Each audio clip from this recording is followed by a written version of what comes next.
आप देख रहे हैं सूर्य तरंग न्यूज। मध्य प्रदेश में जल्द ही विधानसभा का मानसून सत्र शुरू होने वाला है। सत्र को लेकर नरेंद्र सिंह तोमर ने पत्रकारों से बातचीत कर कहा कि सत्र की रूपरेखा पर अपनी जानकारी दी कि मध्य प्रदेश विधानसभा का सत्र 20 जुलाई से प्रारंभ होने जा रहा है। उन्होंने विश्वास जताया कि ये सत्र सार्थक रहेगा। तोमर ने कहा कि विधानसभा में सत्ता पक्ष और विपक्ष दोनों मिलकर अनुशासन और मर्यादाओं का पालन करते हैं। अध्यक्ष जी ने जोर देकर कहा कि उनकी कोशिश रहती है सदन में सभी लोगों को अपनी बात रखने का अवसर मिले, कामकाज सुचारू रूप से हो और संवाद सार्थक रहे। सत्र की समय सीमा के बारे में उन्होंने स्पष्ट किया कि समय की सीमा रहती है, लेकिन उसके अंतर्गत सभी को पर्याप्त समय देने का प्रयास किया जाता है।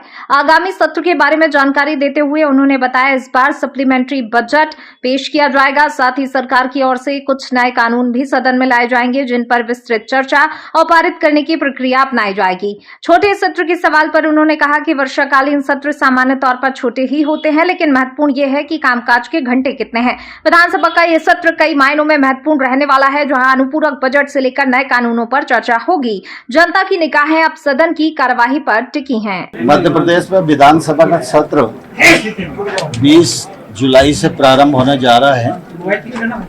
यह सत्र अच्छा होगा ऐसा मैं विश्वास करता हूं, क्योंकि हम सब जानते हैं मध्य प्रदेश की विधानसभा में हमेशा पक्ष और प्रतिपक्ष दोनों मिलकर संपूर्ण अनुशासन का भी पालन करते हैं, मर्यादाओं का भी पालन करते हैं और जो कामकाज है वो ठीक प्रकार से हो और संवाद की स्थिति सार्थक रहे।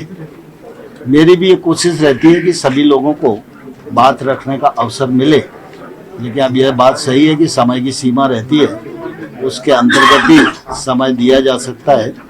इस बार सप्लीमेंट्री बजट भी आएगा और कुछ सरकार की तरफ से कानून भी आएंगे।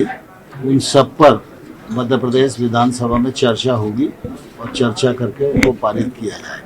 5 दिन का सत्र है, छोटा सत्र है, तो जनता की मुद्दे कितनी होती है? सामान्य तौर पर होता क्या है कि ये वर्षाकालीन सत्र छोटा ही होता है, लेकिन काम काज के घंटे कितने हैं इस पर आपको समीक्षा करनी चाहिए।